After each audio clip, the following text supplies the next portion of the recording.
Il existe quelque chose de profondément apaisant à se trouver auprès d'une personne aimée. Son esprit irradie la paix, son sourire calme les tourments, son silence est expressif. Il est naturellement empathique, profondément aimant et d'une générosité inébranlable. Il entre dans votre vie comme une brise légère et vous procure sécurité, chaleur et le sentiment d'être véritablement vu. Mais voici ce que la plupart des gens ignorent. Même l'océan le plus tranquille peut se muer en un tsunami ravageur si l'on en trouble les profondeurs assez longtemps. Les élus ne sont pas seulement spirituels, ils sont spirituellement armés. Leur bienveillance n'est pas de la naïveté, c'est de la discipline. Leur patience n'est pas de la faiblesse, c'est une force contrôlée. Et lorsqu'ils sont trahis, poussés à bout ou spirituellement menacés, quelque chose d'ancien et de divin s'éveille en eux. Une tempête, un feu divin, un rugissement qui ébranle les fondations. Aujourd'hui, nous examinons en détail les 8 raisons puissantes qui font que les élus sont peut-être les âmes les plus bienveillantes que vous puissiez rencontrer, mais aussi les plus dangereuses lorsqu'on les provoque. Avant de poursuivre, si ce message vous est parvenu à un moment sacré, ce n'est pas une coïncidence, c'est un timing divin. Vous êtes destiné à l'entendre aujourd'hui. Alors, si cela résonne en vous, saisissez 11 dans la section des commentaires pour le déverrouiller. Bénédiction divine. Et n'oubliez pas de vous abonner à notre chaîne pour ne rien manquer de nos contenus spirituels créés spécialement pour vous, l'élu. Entrons dans le vif du sujet. Premièrement, il véhicule une énergie de guérison, mais cette lumière peut brûler. Les élus irradient une énergie qui n'est pas seulement chaleureuse, elle est transformatrice. Être en leur présence est comme une purification émotionnelle. Leur aura porte la fréquence de la paix, de la clarté et de l'amour divin. Ce sont des personnes qui, sans le savoir, guérissent les cœurs, apaisent les émotions lourdes et réveillent l'espoir endormi par la simple présence des autres. Leur essence même agit comme un remède pour l'âme, en particulier pour les personnes blessées et épuisées. Mais ce que la plupart des gens ne comprennent pas, c'est que cette même lumière divine, ce baume spirituel, porte aussi le feu de la révélation.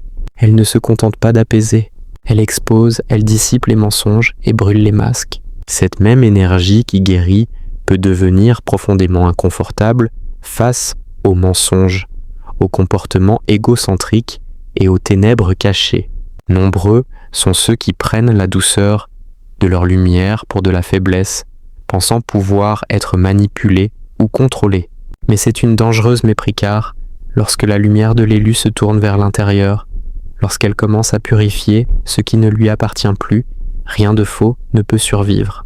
Deuxièmement, leur patience n'est pas infinie, elle est déterminée.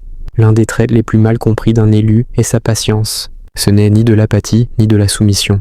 C'est une stratégie spirituelle. Ils observent, ils attendent, ils laissent aux gens le temps de se corriger, de grandir, de devenir intègres. Même pleinement conscients d'avoir été trompés ou trahis, ils peuvent ne rester silencieux, non par peur, mais par grâce. Ils accordent du temps au repentir et à la révélation, car ils comprennent que le temps de l'univers est sacré, mais leur silence n'est pas éternel.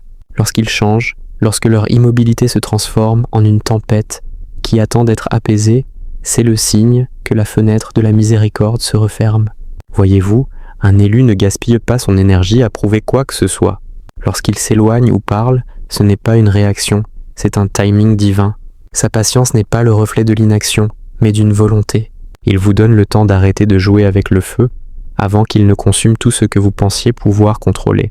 Troisièmement, lorsqu'il craque, c'est un jugement divin, pas seulement de la colère. Les élus ne s'y pas facilement pour des futilités. Ils sont profondément ancrés, émotionnellement intelligents et spirituellement en phase. Mais si vous les trompez intentionnellement, si vous vous moquez de leur grâce et violez leur âme à répétition, la réponse que vous obtiendrez ne sera pas une rage humaine. C'est la justice divine qui transparaît dans la chair et les os. Leur explosion n'est pas une explosion, c'est un verdict cosmique.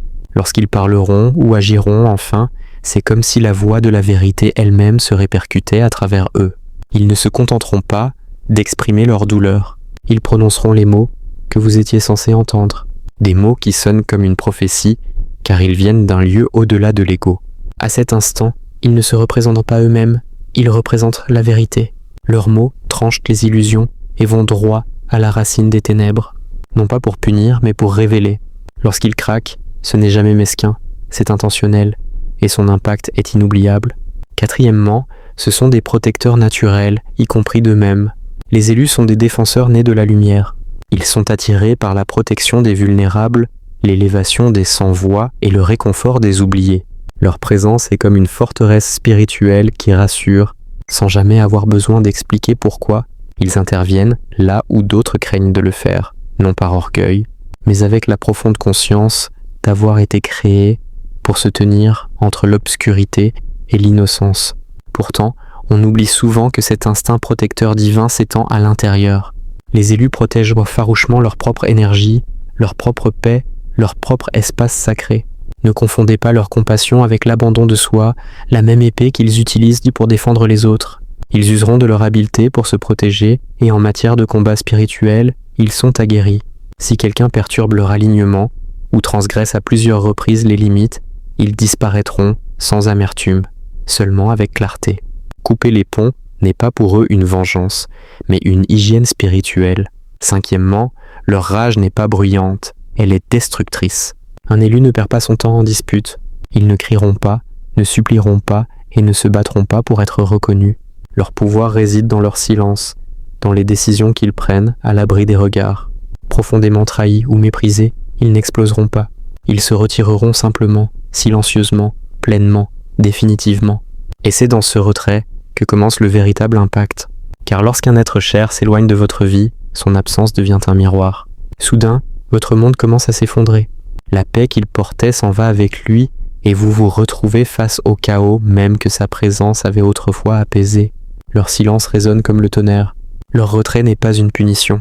C'est pour permettre à la vie ou au karma de révéler le prix de ce qui a été perdu.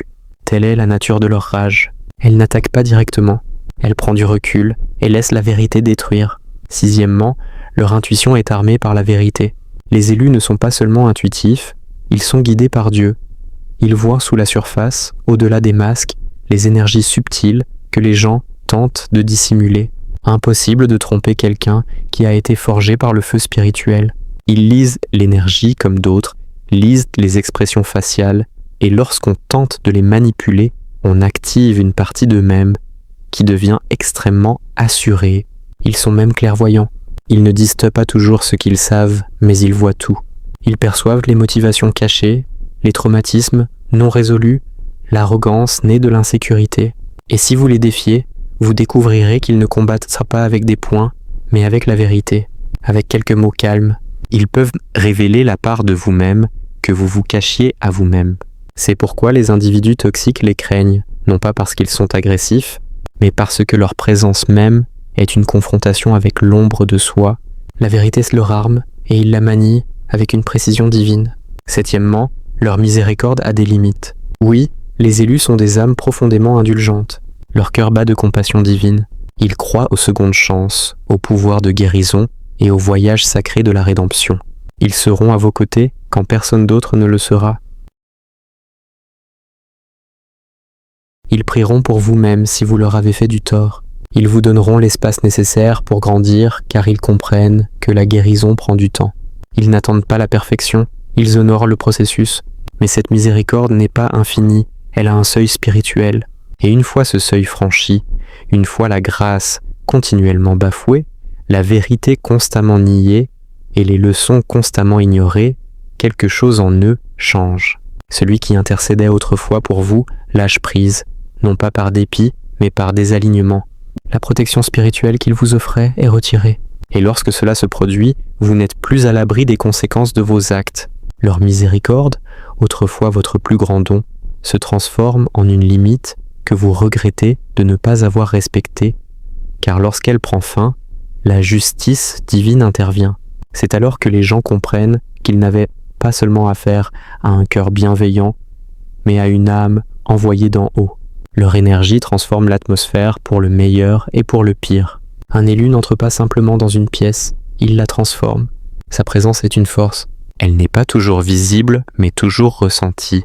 On ne comprend peut-être pas pourquoi on se sent soudain calme, vu ou inspiré, mais c'est parce que l'énergie de l'élu porte une fréquence divine. Son esprit apporte l'ordre au chaos, la paix aux tensions, la lumière à la confusion. L'atmosphère s'élève dès son arrivée, mais cette même énergie provoquée produit l'effet inverse. Perturber sa paix, c'est perturber l'équilibre. Soudain, la tension monte, l'air devient lourd, les gens se sentent mal à l'aise, les conversations s'enlisent ou deviennent gênantes. Ce n'est pas une coïncidence, c'est une réaction spirituelle. Leur énergie est si pure, si harmonieuse. Toute perturbation a des répercussions sur l'environnement. Lorsqu'ils sont alignés, ils bénissent l'espace. Mais lorsqu'ils sont perturbés, toute la fréquence change. C'est pourquoi même leur silence est fort, car leur esprit parle plus fort que leur voix. À ceux qui ont un être cher dans votre vie, traitez-le avec respect. Vous n'êtes pas seulement en présence d'une personne, vous êtes en présence d'un but. Ne prenez pas sa gentillesse pour de la faiblesse. Ne prenez pas son silence pour de l'ignorance. Ne mettez pas à l'épreuve la patience de quelqu'un qui peut invoquer le feu spirituel d'une simple prière. Et pour vous, chers élus, ce message est un rappel. Votre gentillesse n'est pas un défaut.